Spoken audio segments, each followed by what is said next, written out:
Itong administrasyon na ito ay duwag of a devil for a president. Hindi, wala kayong karapatan magbigay ng opinion. Batas ang pinag-uusapan. Hindi ka naman abogado. Duwag na presidente at demonyong pangulo.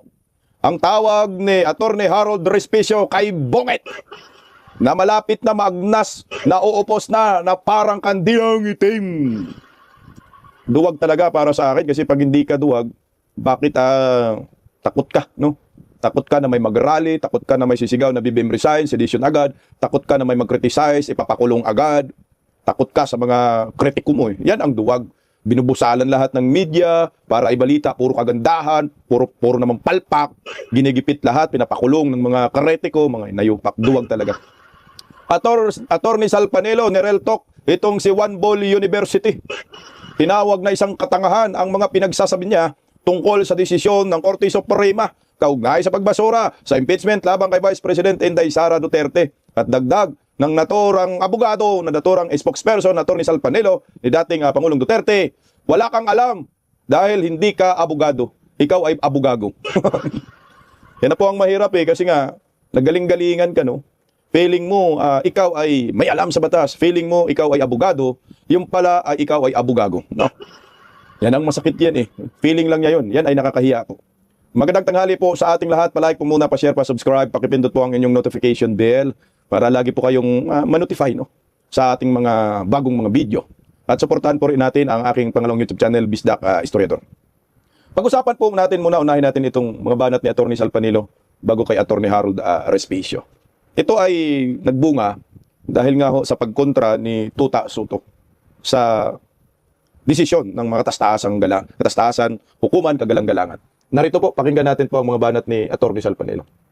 Inihayag ng Supreme Court Associate Justice Amy Lazaro Javier na hindi lamang ang impeachable officer kundi maging ang proseso ng impeachment ang dapat suriin pagdating sa pagbibigay ng hatol. Yan ang binigyang diin ng mahistrado sa kanyang separate opinion sa kanyang boto na nagpapatibay sa unang deklarasyon na labag sa saligang batas ang articles of impeachment laban kay Vice President Sara Duterte. Matatandaan nagkawala ng pagbibigay due process at paglabag sa one-year bar rule ang naging dahilan ng pagbasura ng SC sa motion for reconsideration ng Kamara. Ayon kay Lazaro Javier, ang pananagutan ay para sa lahat dapat hindi lamang anyang opisyal na ini-impeach ang sinusulit at hinuhusgahan kundi pati ang institusyong nagsampa ng kaso. Mahalagaan niya ang pagiging patas ng proseso, ang pagiging bukas ng mga pagdinig at ang pagsunod sa konstitusyon. Kapag ang impeachment ani nagawa ng pabaya, ang pinsala nito ay hindi lang sa opisyal na natanggal, kundi pati sa tiwala ng publiko sa lehislatura at konstitusyon. Samantala sa separate concurring opinion naman ni Associate Justice Ramon Paul Hernando, sinabi nitong iniwasan ng Kamara ang one-year bar rule sa impeachment proceeding. Nakalimutan anya ng Kamara ang kahalagaan ng panuntunan nang ignore ang one-year bar rule bilang isang mababaw na utos. At ang bagay na yan ay hindi raw pwedeng palampasin ng korte. Paliwanag ng mahistrado, ang one-year bar rule ay nilikha upang mapanatili ang tamang balanse sa pagitan ng pagpapanagot sa mga opisyal ng pamahalaan at ng maayos sa takbo ng gobyerno. Iret nito, hindi dapat labis na gamitin ng impeachment at hindi rin ito dapat iwasan ng todo. Kapag sumobra sa alinmang dalawa, naguluhan daw ang idinudulot niyan. Para sa Diyos at Pilipinas kumahal.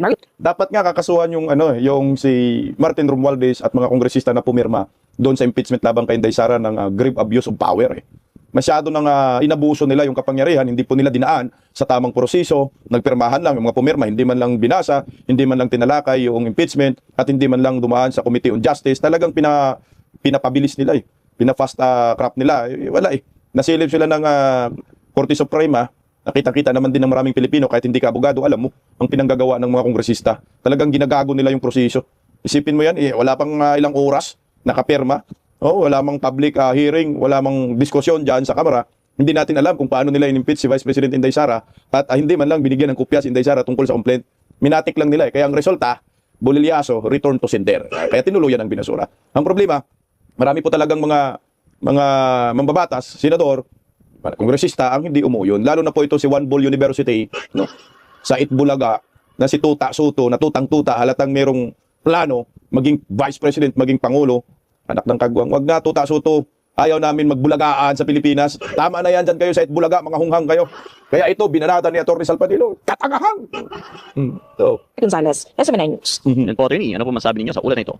Hindi na tayo nagtataka sa naging desisyon. Matatanda mo sa programa natin. Sinabi na natin yan. Malabo na yung ma-reverse. Unanimous Unanimous. Ibig mo, ilan sila? Tatlo. Tatlo. Dahil yung isa ay mag-participate. Hindi ko naman maintindihan. Ayaw siya mag-participate. Yung isa naman palagi naglilipo bangses. Hindi ko rin maintindihan. May iwas. Puro takot na mag-participate. Kung ano yung opinion nyo, labas nyo kahit anong magiging kalagayan after the decision by you. Yung 13, talagang ganun pa rin ang decision nila.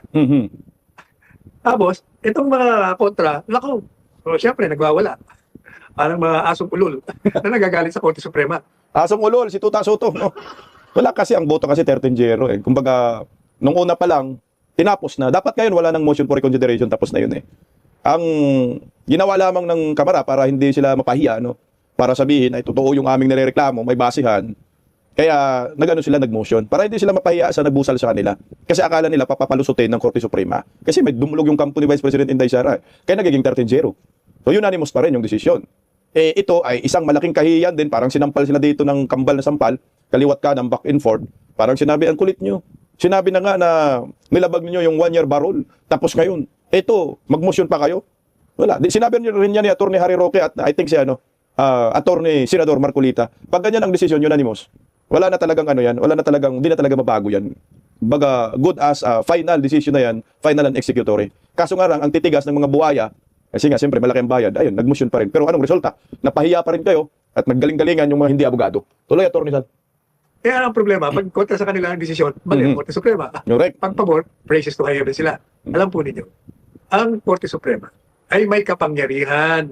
At tama na binigyan sila ng kapangyarihan na i-resolve ang anumang kontrobersya o yung hindi pagkakaunawaan ng mga sangay ng gobyerno o ng gobyerno at isang mamamayan o ng mga korporasyon laban sa korporasyon at mamamayan laban sa mamamayan o mamamayan laban sa gobyerno. Kasi kung walang magbibigay ng hatol sa mga away na ganito, magulo tayo, may chaotic tayo. Kaya dapat talaga, ang Korte Suprema, tama ang inilagay ng mga framers, ng mga gumuhit ng konstitusyon. Kailangan may referee kung sa basketball. Alaman mo kung anong tama, mali. Hindi yung binigyan na nga ng kapangyarihan. Pag ayaw nila, hindi akma sa kanilang kaisipan. Nako, mali, overreach, intrusion. Ang katotohanan yan, politika, namumulitika kayo. Tama. Hindi nyo matanggap ang desisyon. Kasi, ang political thinking nyo, ideology nyo, pabor kayo na yurakan ang dangal at sirain ang mga Duterte, lalong-lalo na yung mag-ama. Yan ang agenda nyo. Kaya lahat ng tama para sa kanila, mali para sa inyo. Yan ang katotohanan dyan. You cannot go beyond your political leanings. Hindi nyo malaktawan. Kaya kayo nagiging bias. Hindi fair ang inyong mga opinion sa isang bagay. Pag ano yan, Atty. Sal, pag pabor yan, talagang magpalitson si Tuta Soto. Yan ang masaklap sa'yo, Tuta Soto. Halatado ka masyado eh. May pangarap ka eh. Asong-asong ulul, sabi ni Atty. Sal Panilo. Parang kayong mga asong ulul. Hindi kasi umuyon sa kanila yung desisyon. No? Pamumuliti ka. Dapat kasi hayaan nyo yung Korte Suprema. Kasi kataas-taasan, kagalang-galangan, no? Kung ginagalang natin yan, ano bang saysay ng Supreme Court? Kaya nga, Supreme Court, pinakamataas na hukom sa ating bansa. Sila yung naghihimay-himay, nag-i-interpret ng batas. Hindi po pwedeng makinig tayo sa isang senador na graduate sa One Ball University na si Tuta Soto patungkol sa batas dahil wala siyang alam, wala siyang pinag-aralan. Ito mas maniniwala tayo dito dahil attorney to. Magaling na attorney di Campanilla, ang abogado si Atty. Sal Panilo. Kaya hindi po mapigilan ni Atty. Sal na sabihin eh. Dandahan lang yung pagkasabi, katangahan. Katangahan daw ni Tuta Soto eh. Kahit na mga abogado, kahit ka ikaw probabim ka, no? Eh kung abogado ka, alam mo yung batas. Hindi mo po pwedeng batikusin yung Supreme Court ng ganun-ganun na lamang at questionin mo yung kanilang desisyon. Lalo na pag hindi ka abogado rin eh. So wala kang karapatan eh na mag-question sa Supreme Court justices dahil hindi mo alam ang batas, hindi mo pinag-aaralan yung konstitusyon, na minsan hindi ka nakabuka siguro ng Biblia ng batas. Ito, pakinggan natin yung banat ni Atty. Sal dyan. Kailangan, kahit anuman ang ideolohiya nyo, anuman ang politika nyo, meron tayong tinatawag na rule. Hindi lang rule of law. Sabi nga ni Justice Leonen, rule of just law. Ang pamamaraan ng isang makatarungang batas. Hindi lang pamamaraan ng batas, kung hindi pamamaraan, rule, ng just law o makatarungang batas. Kailangan meron tayong ganyan. Kaya kayo, tanggapin nyo na. Merong iba dyan, hindi nga abogado, kaya dito sa Soto, hindi naman abogado, nagdudunong-dunungan. Ano ba yan? Ilagay nyo mga sarili nyo sa dapat yung kalalagyan. Ilagay nyo sa Itbulaga. Nagdunong-dunungan ka. Wala ka namang alam. Nagtalitalinuhan ka. Bubo ka naman. Mahirap yun eh. Makipag-rebat ka patungkol sa batas eh. Mahirap yun. Makipag-debate ka ba? No? Makipag-discussion ka tungkol sa batas. Tapos yung dinidebate mo, mga Supreme Court justices, mga di Campanilyang abogado, ikaw, anak ka ng kagwang, wala ka namang alam sa batas. Di ba nakakahiya? Sasabihin lang naman, no, sige, nag-aral ka ba ng batas? Bakit naman maniniwala sa'yo? Diyan pa lang, talagang matutunaw ka at mapahiya ka. Kami nagiging Supreme Court justices na nga eh. Ikaw, nagiging senador ka lang dahil sa Itbulaga. May mga tangang Pilipino bumoto sa'yo. Putang ina, wala kang alam, di ba? Pag ganun-ganun ka eh, wala eh. Pahiya ka lang dyan. Tama ka, Atty. Sal dyan. Nagdunong-dunungan lang itong kwanggol na ito. Huwag nyo, do not expose your ignorance. Mhm. Ha? Do not litter the atmosphere, your legal ignorance. Yung mga katangahan nyo. Katangahan nyo. Do not expose your ignorance. Ignorance of the law excuses no one. Grabe talaga. Yun nga ang nakakainis eh. Alam naman ng taong bayan na walang alam yan sa batas, ignorante sa batas. Pero meron pa rin nakikipagsimpatiya dito sa hunghang na Tuta Soto, hindi mo maintindihan eh. Yung iba mga abogado pang mga hunghang, putang ina, politically talaga motivated itong inyong mga ginagawa na si Tuta Soto, kahol ng kahol, walang alam. Sabi nga ni Atty. Sal Panelo, tanga ka, katangahan mo, ignorance of legal. Wala namang alam kasi yan. Katikim ka ngayon. Pwede po ba? Tumigil na kayo. Tama. Nakakasuffocate. Pag bigay ng opinion, hindi wala kayong karapatan magbigay ng opinion. Batas ang pinag-uusapan. Hindi ka naman abogado. Salita ka ng salita. Iyak si Tuta Soto dito. Opinion ka ng opinion. Hindi ka naman abogado. Salita ka ng salita. Putahin na, Atty. Sal, mas magaling daw siya sa'yo si Tuta One Bull University. Kasi nag-aaral daw yun sa San Andres Bukit, mataas na lupa. Sa One Bull University, Law School Bukol. Mula Apare hanggang Gulo. Gulo. Buong bansa, Itbulaga. Ayan o. Alam mo, masakit yan Para sa part ni Tuta Soto, sasabihin ni Atty. Sal, isang katangahan yan Panay ka komento, wala ka namang alam sa batas, hindi ka naman nag-aaral ng batas, hindi ka naman abogado. Totally empty ka, ampaw ka. Pero kaya, nagmimisto lang, mas mataas ka pa sa Supreme Court, anak ng kagwang. Ginawa tayo Itbulaga Tuloy, Atty. Sal. Yun ang mga kontra, yung mga dilaw. At kung sino pa, mga kontra. Nako, mabuti po si Soto, hindi abogado. Kasi nga, kahit abogado yung nagtatanggol sa kanya, bias din kasi. Correct. Hindi sila makalaktaw sa kanilang mga politikang pananaw na kontra sa mga Duterte. Iyan ang problema. Kaya natatawa na lang ako sa mga ito. I'm really amused by the reaction. Ito namang pati yung mga ibang justice Tanggapin nyo na. Kayo dati na kayong nakaupo noon. Ha? Nakaupo na kayo noon Nung nakaupo kayo, pag nagbigay kayo ng desisyon na kinokontra kayo, hindi ba nagre-react din kayo? Kami ang nakaupo dito. Sundin nyo kami kasi kami binigay ng kapangyarihan. Ngayon nagretiro na kayo. At hindi ayos sa politika ninyo, sa kaisipan nyo, kahit na hindi politika. May complaining kayo, sila mga nakaupo. Tanggapin nyo na, retired na kayo wala na kayo. Tuloy. Tapos na ang inyong panunungkulan.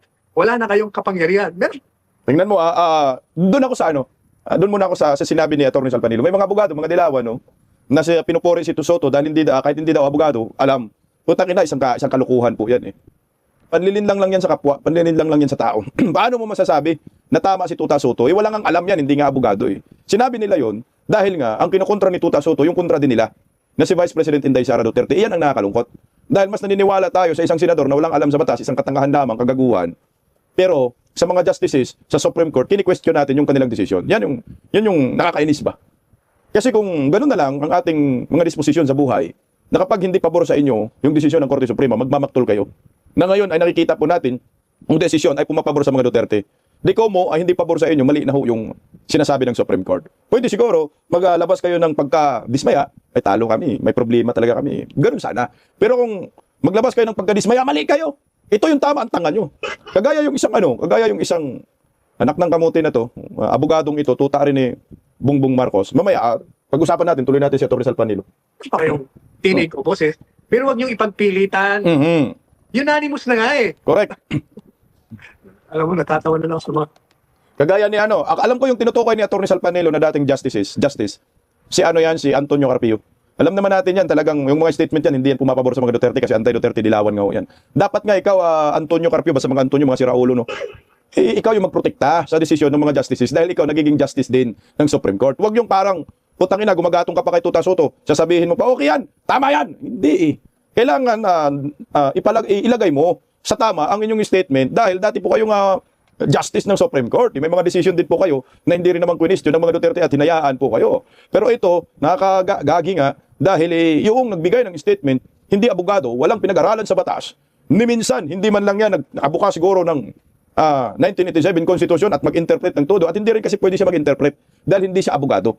Kailangan ang mag-interpret ng batas, mga abogado. Yung mga justices, yan, basta abogado ka, pag-usapan mo yung batas, magiging credible ka kasi yan ang pinag-aralan mo. Pero kung hindi ka abogado, tapos bigla kang magbasa ng batas, Republic Act Article at ipaliwanag mo, mukhang bawas yung kredibilidad mo kahit ikaw ay senador dahil hindi ka naman abogado. Siguro dapat nag-abogado ka na lang para pwede mong questionin ang integridad, desisyon at kredibilidad ng Supreme Court. Pero hindi nga po pwedeng ma-question mo yung Supreme Court eh. Pag abogado ka, pag question mo yan, yung desisyon ng Supreme Court, lalo na unanimous, automatic kung abogado ka, pwede ka masampahan ng disbarment. Tuloy, Atty. Salo. Sabi niya, judicial overreach now. Mhm. Ay, nako. Bulaga. Alam po ninyo, ako tatanungin mo, ano yung judicial overreach niya? Uh, Palagay ko, ang ibig niya sabihin, Hmm. ignorance overreach. Aray ka! Ignorance overreach. Yan ang totoo. Judicial overreach nga sabi. O ito, ignorance overreach. Buong bansa, nagbulagaan tayo. Putang ina, nakakahiya nga. Tatawagin mo ng judicial overreach yung Supreme Court. Tapos siya, wala siyang pinag-aralan sa batas. Tama yung term na gamit ni Atty. Sal. Ignorance overreach. Ignorante.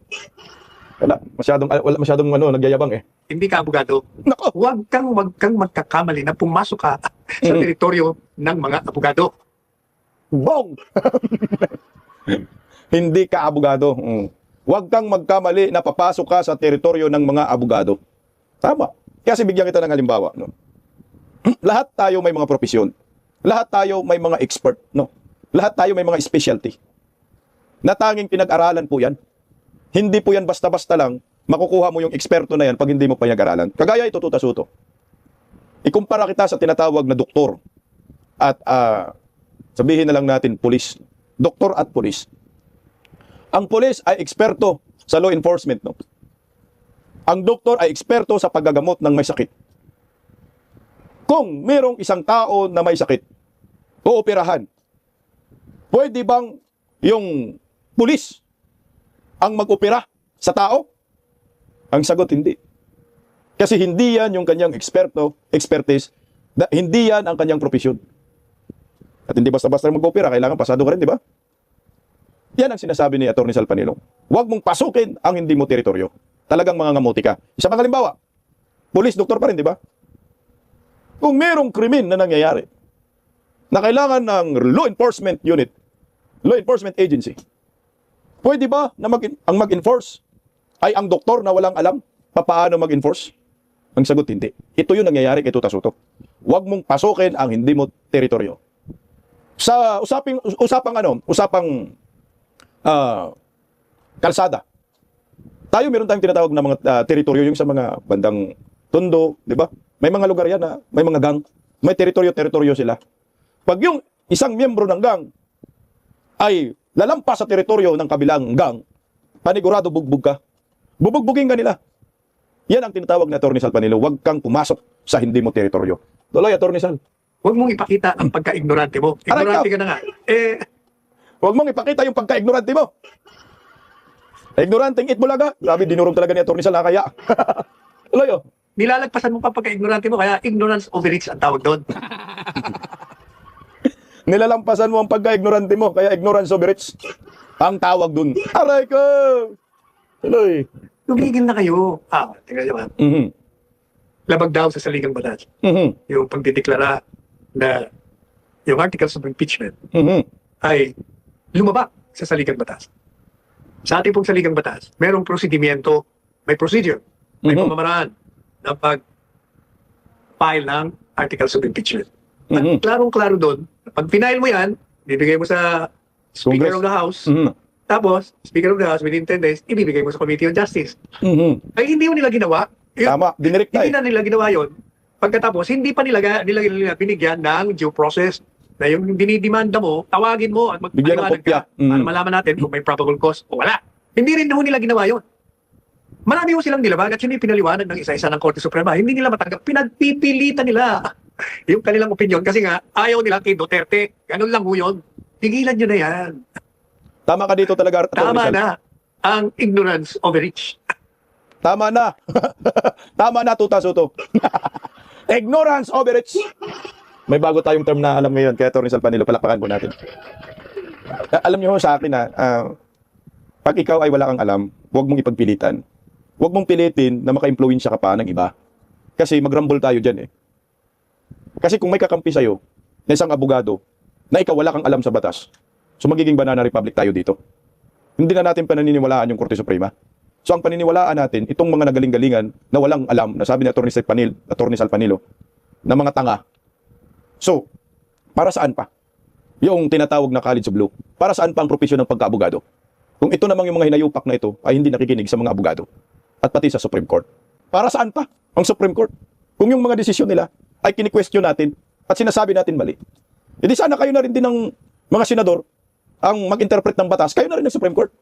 Kayo na nga gumagawa ng batas. Kayo pa mag-interpret. Kayo na maghatol. Para tapos na tayo. Di, abolis na lang natin ng Supreme Court kung ganun. Pwede bang ganun? Eh hindi. Alam mo ang dapat i-abolis? Kayong mga mambabatas. Kongreso, Senado, puro kayo mga kawatan. Mga magnanakaw. Pira-pira lang ang inyong basihan eh. Kagaya itong si Buying. Tingnan mo. Na-impluwensya ni Tuta Soto. Di ba abogado ka, Buying?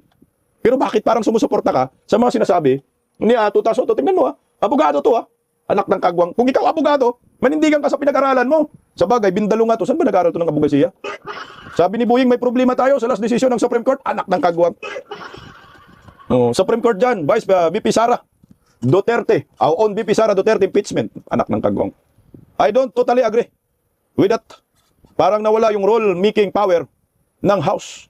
Sinasabi nga ni Tito Soto, kailangan na ng charter change. Anak ng kamusti, no? Alam mo, Buying, gumawa ka ng tama sa kapwa.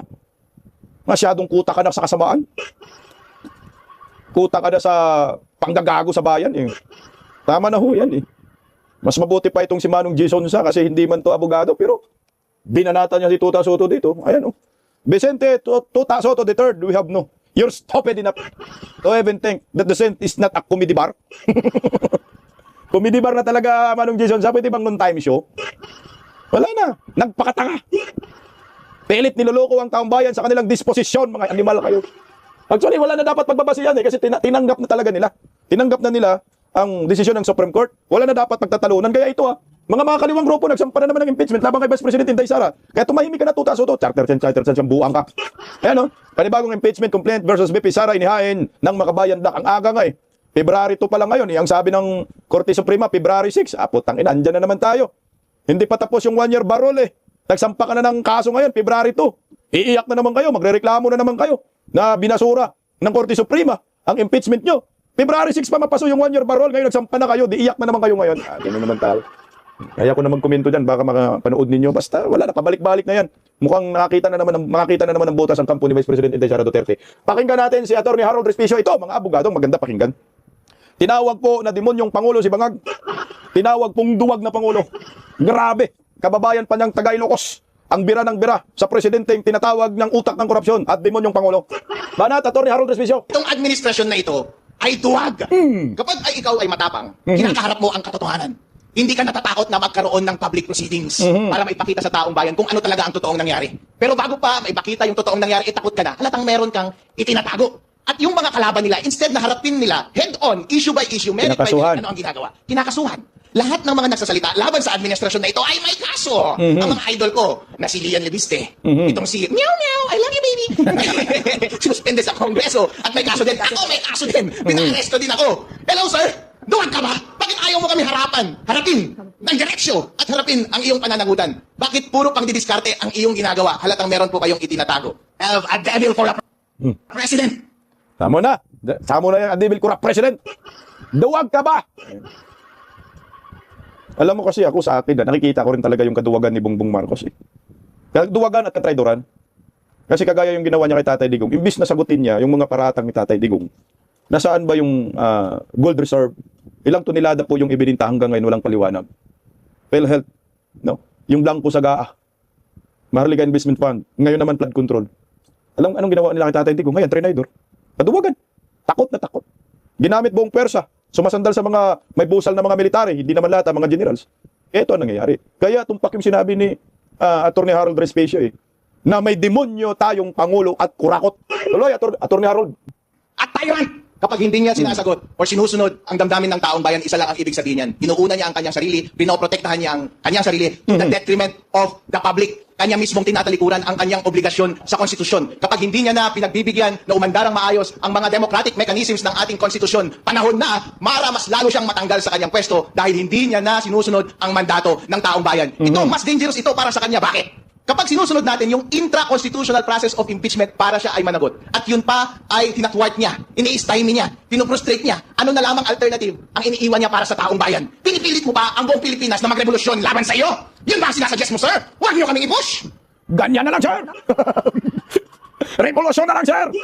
Mukhang hindi naabot ng revolusyon, Attorney Harold Respicio. Actually, yung impeachment, wala na po tayo, hindi na po tayo dyan umaasa.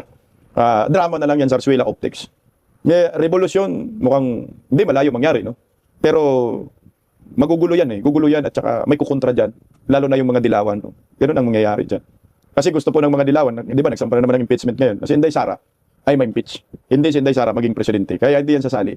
Yung mga dilawan, mga komunistang mga kaliwa sa tinatawag na revolusyon. Kung meron man siguro, ilan lang. Mga Pilipino. Yung one time, big time rally ni Manong Chavit Singson, yan yung inabangan natin. Pero ito na yung mas malapit. Yung wish ni Cara David. Wish ni Cara David sa mga kurakot, anak ng kamuti na yan. Grabe gigil si Atty. Harold Respicio, no? Parang gusto niya nang sapakin si BBM dito. Demonyo ka! Duwag ka! Kurakot ka! Kurakot naman talagang tunay itong si BBM. Yan naman, hindi naman yan po may tanggi nila at saka hindi po pwedeng magdrama-drama sila dyan. Sila po yung namumuno dyan, si Bungit ang perma ng GAA, tapos ngayon meron na namang pundo, anak ng kagwang, mga 7 trilyon, utang na naman. Kaya sila ang may alam at hindi po pwedeng maghugas kamay sila dito. Anak ng kagwang maghuhugas kamay lagi. Maniniil, sabi ni Atty. Harold Respicio, maniniil kayo. Pinapakulong nyo lahat ng mga nag-criticize sa inyo. Kagaya itong si Leandro Leviste, anak ng kagwang talagang binigyan ng travel authority. Ay, ilang buwan ba? Binigay? Inumin talaga. Humingi si Batangas 1st District Representative Leandro Leviste ng 6 na buwang travel authority sa halos 20 bansa. Grabe. Pero sabi ni Leviste, ginawa niya ito dahil hinilingan niya ng mga kinatawan ng administrasyon na umalis siya ng bansa at itigil ang paglalabas ng ebidensyang nag-uugnay sa mga opisyal ng gobyerno sa mga maanumalyang DPWH project. Mula February 8 hanggang July 26, ang hiniling ng travel request. Paglilinaw ni Leviste, hiniling sa kanyang ina ng ilang anyay high-level representatives ng administrasyon na huwag silang pangalanan. Pero hindi naman daw siya mananatili sa ibang bansa sa loob ng 6 na buwan.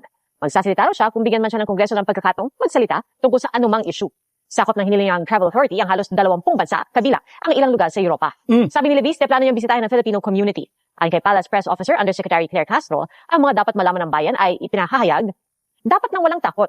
Wagaan niyang idaan sa drama, pahiwatig at anyay pagbibintang sa administrasyon nang wala umanong ebidensya. Nakatutok niya ang Pangulo at ang administrasyon sa mas mahalagang issue. At dagdag ni Castro, hindi binibigang halaga ang mga pahayag na anyang walang kabuluhan, walang kwenta, nakakatawa, at sayang lang daw ang oras. Mukhang pinatahimik na talaga si Leandro Leviste. Sipin mo yung travel authority na ilang bansa ba yun? 20 plus tapos 6 na buwan. Anak ng kagwang, parang gusto na nilang patahimikin. Siguro si Leandro Leviste matapang, no? Pero ang problema, yung nanay niya, si Loren Ligarda. May mga kaibigang mga politiko-kongresista na tinatamaan. Siyempre, ikaw anak, isipin mo rin yung nanay mo. Baka may mangyari pa. Stress na nga si Ligarda, di ba? Yan ang mahirap dyan. Magkaiba kayo ng disposisyon. Kasi si Loren Ligarda dumidikit kay Bongbong Marcos. Pero si Leandro Leviste kabaliktaran. Talagang nasa Duterte yung puso nito. Lumalaban. So anyway, sabi nga ho ni Atty. Harold Respicio, duwag at demonyo si BBM. Ang sabi naman ni Atty. Sal Panilo, tanga at walang alam si Tuta Soto.